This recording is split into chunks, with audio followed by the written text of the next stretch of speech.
Assalamualaikum warahmatullahi wabarakatuh. Selamat datang kembali teman-teman di channel Manusia Setengah G Kuadrat. Oke, jadi kita akan membahas pada seri KNN episode terakhir yaitu Fuzzy Kanir Snakeboard in Every Class gitu. Jadi kalau kita sudah tahu ya di episode pertama kan itu KNN klasik kayak gitu ya, KNN yang biasa aja gitu. Nah, tapi sebenarnya itu udah powerful juga sih. Tapi dia itu hanya akan menghasilkan sebuah klasifikasi yang dia itu mutlak kayak gitu, karena tidak ada konsep fuzzy. Jadi dia misalkan ada seseorang kayak gitu, ya kembali lagi ya dia diklasifikasikan ke misalkan gendernya itu laki-laki atau perempuan jelas kayak gitu ya. Nah, tapi di episode kedua kita sudah membahas fuzzy Canir Snakeboard. Jadi setiap anggota itu masuk ke kelas 1 atau kelas 0-nya, dia punya nilai peluang. Misalkan masuk ke kelas 1 70%, masuk ke kelas 0 30%. Nah, di episode ketiga ini kita akan membahas pengembangannya lagi, yaitu Fuzzy Canir Snakeboard in every class. Ada tambahan every class kayak gitu ya. Jadi apa sih bedanya? Mari kita lihat. Jadi FKNNC itu singkatannya ya. Jadi merupakan KNN biasa sebenarnya, tapi dia itu menggunakan sejumlah kata tangga terdekat pada setiap kelas dari sebuah data testing. Nah, kerangka kerja FKNNC itu sama dengan FKNN, dia akan menghasilkan nilai probabilitas kayak gitu ya karena ada bilangan fuzzy antara 0 dan 1. Itu bedanya dengan KNN biasa tanpa fuzzy. Nah, tapi bedanya FKNNC dengan FKNN aja gitu ya. Itu adalah ketika FKNN aja saja gitu ya atau KNN yang biasa itu tiga tetangga terdekat misalkan, ya udah, apapun itu dia mau kelas 0 semua, kelas 1 semua, atau campuran ada yang kelas 0 dan kelas 1, itu kita nggak memperhatikan kelasnya. Sedangkan dengan FKNNC kita akan memperhatikan kelasnya, misalkan 3 neighbor atau 3 tetangga terdekat, ya maka kita ambil 3 dari kelas 1 dan 3 dari kelas 0, jadi totalnya ada 6, bukan 3 kayak gitu. Ya 3 sih, tapi itu masing-masing kelas kayak gitu. Nah, itu bedanya. Jadi setiap data uji XI harus dicarikan kata tangga terdekat ini sama dengan yang KNN biasa dan FKNN untuk mencari jaraknya. Kalian mau menggunakan jarak Manhattan, S-nya 1, ini diganti S jadi 1, jadi XIJ kurangi XLJ, terus dipangkatkan 1 ya karena tadi Manhattan, kemudian disigmakan, terus dibagi 1, kayak gitu. Dipangkatkan 1 maksud saya. Nah, karena S-nya 1. Tapi kalau jika kalian menggunakan Euclid, jarak Euclid, maka S-nya kan 2, berarti XIJ kurangi XLJ dikuadratkan, terus disigmakan semuanya, terus dipangkatkan setengah alias diakar kayak gitu. Nah, kalau kalian menggunakan Chebyshev ya pangkat hingga yang itu ya. Jadi tinggal kalian gunakan apa pengennya. Tapi kalau di umumnya dan tutorial kali ini kita akan menggunakan jarak Euclid yang pangkatnya 2 kayak gitu. S-nya 2. Nah, jadi setelah kalian sudah mendapatkan nilai jarak ya, jadi kalian bisa sigmakan atau jumlahkan jarak-jarak tersebut. Misalkan ada 2 kelas, kelas 0 dan kelas 1 klasifikasinya. Jadi tinggal jarak pada seluruh anggota kelas ke 0 menjadi S0 gitu. Tapi untuk S1 ya berarti jumlah jarak keseluruhan dari anggota ke 1 kayak itu. Nah, kemudian untuk D-nya adalah sigma dari S. Nah, misalkan kelasnya biner berarti ya S0 tambah S1 kayak gitu.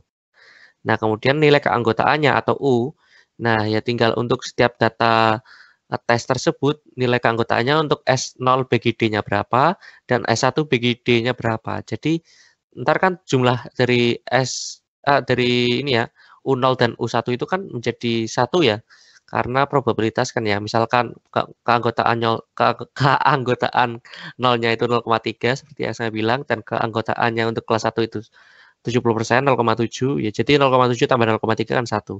Jadi ya untuk U0 berarti ya S0 bagi D, kalau U1 ya S1 bagi D. Itu kalau 2 kelas ya, kalau 3 kelas tinggal tinggal tambahkan aja.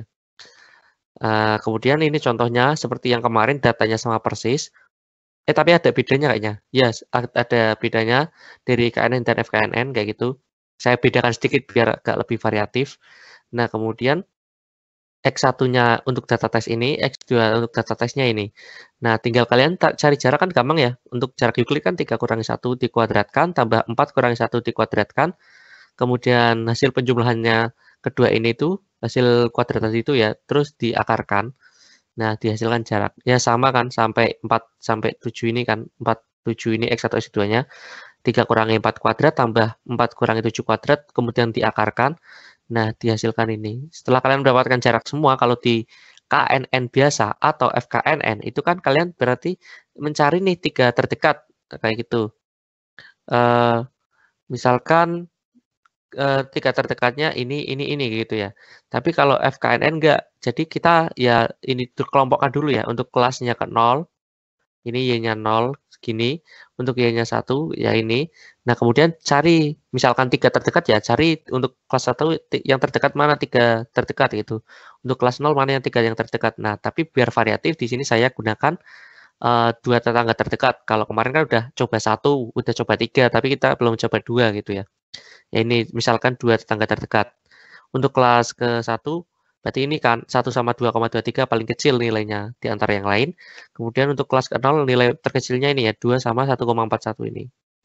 Nah, setelah kita ketemu nilai terkecil, jarak terkecil, ya tinggal dipangkatkan min 2 gitu. Nah, setelah itu kita bisa mendapatkan nilai S0 itu ya tinggal penjumlahan dari miliknya ini kan, D pangkat min 2-nya miliknya si 0, kelas ke-0 gitu. Kemudian kalau ini 1,2 ya tinggal D pangkat min 2-nya milik ke kelas ke-1 gitu. Nah, kalau udah tinggal D-nya kan S0 tambah S1 aja gitu. Kemudian ya untuk U-nya S0 bagi D dan S1 bagi D kayak gitu. Nah, karena nilai ininya U1-nya 0,6158 itu lebih besar daripada ini ya U0.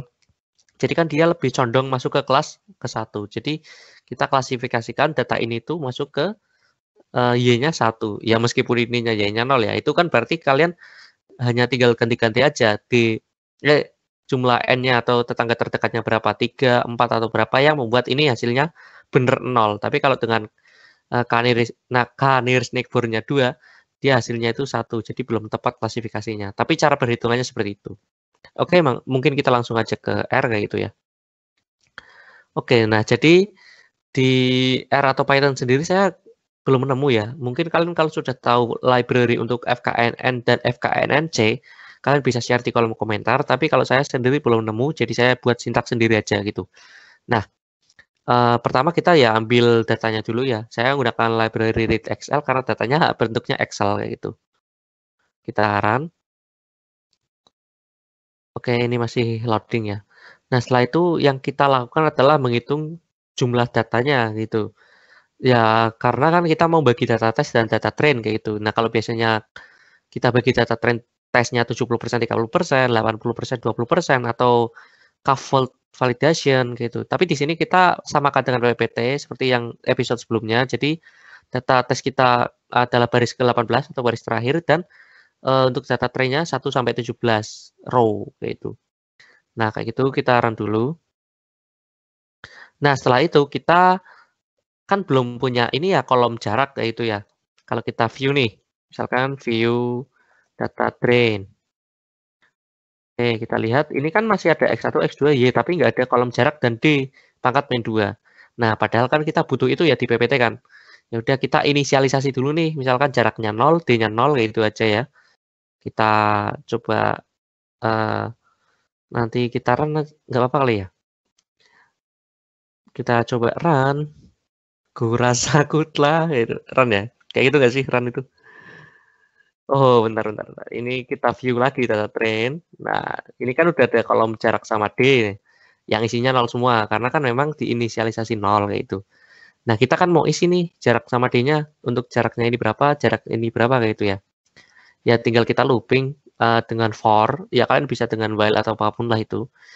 Nah, di sini tinggal di square root itu kan akar, ya tinggal data train X1-nya dikurangi data tes X1, dikuadratkan, ditambahkan dengan train X2, dikurangi tes X2, dikuadratkan. Ini kan jarak Euclid biasa, cuma dialih bahasakan ke R.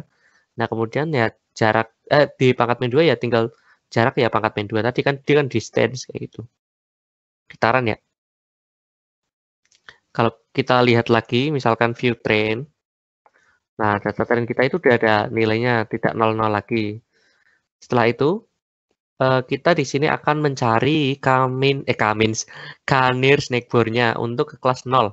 Jadi kan kalau kita pengennya 2 neighbor, 2 tetangga, ya udah berarti kita ambil nilai minimum. Jadi kita ambil 2 nilai minimum untuk kelas 0 ya, karena ini FKNN C gitu. Jadi kita untuk kelas 0 dulu. Nah, kalau kita udah dapatkan tetangga terdekat dari kelas ke 0, ya udah kita mencari data tersebut gitu. Tadi kan hanya mencari mana sih tetangga terdekatnya, kalau udah ketemu nih tetangga terdekatnya, ya kita panggil tetangga terdekat tersebut di sini kayak gitu. Kemudian setelah kita panggil 2 tetangga terdekat tersebut, ya kita suruh mereka untuk menjumlahkan diri gitu. Nah, apa yang dijumlahkan yaitu D pangkat min 2 tadi. Ya ini saya beri nama kolomnya D aja gitu. Nah, jadi setelah dicari nilai minimum, kemudian dipanggil data yang mempunyai nilai minimum, kemudian di summary, dijumlahkan. Itu untuk kelas 0 aja ya. Sekarang kita ke kelas 1 sama konsepnya. Jadi kita cari nilai tetangga terdekat untuk kelas ke-1, kemudian kita memanggil data-data yang memiliki nilai terdekat tersebut dari kelas 1. Kalau udah ya kita jumlahkan untuk mencari S1. Nah, kemudian D itu kan ya tadi S0 tambah 1, ya kemudian probabilitas ke 0-nya itu ya S0 bagi D, probabilitas ke 1-nya ya berarti S1 bagi D. Nah, kemudian kita cat, ya ini untuk menampilkan hasilnya. Jadi ada stringnya probabilitas kelas ke 0 adalah kayak gitu ya. Kemudian kita outputnya apa gitu ya, probabilitas ke 0 yang nilainya S0 bagi D itu. Kemudian untuk yang probabilitas kelas ke 1 ya sama kayak gitu caranya. Tinggal kita cat terus tampilkan hasil yang kita inginkan. Nah, kalau kita lihat ini nggak rapi ya, harusnya ke bawah, tapi karena kita run-nya langsung jadi ke samping. Tapi hasilnya udah benar, jadi ini 0,38 sama seperti PPT kita untuk kelas 0, dan untuk kelas 1 sama juga 0,61538 kayak gitu ya. Sama, sehingga ya kita bisa simpulkan bahwa probabilitas masuk ke kelas ke-0 untuk data tes tersebut ya pokoknya lebih besar ke yang kelas 1 gitu ya dibanding kelas 0, karena 0,6 kan lebih besar dari 0,38 kayak gitu. Jadi kita asumsikan dia itu adalah kelas ke-1 kayak gitu. Ya, mungkin cukup sekian seri KNN kali ini. Semoga bisa bermanfaat, tapi kalau kalian pengen metode apa atau bagaimana, pengen apalah kayak gitu ya, kolom komentarnya diisi aja. Jangan lupa share ya, teman-teman. Oke, see you next time. Bye-bye. Assalamualaikum.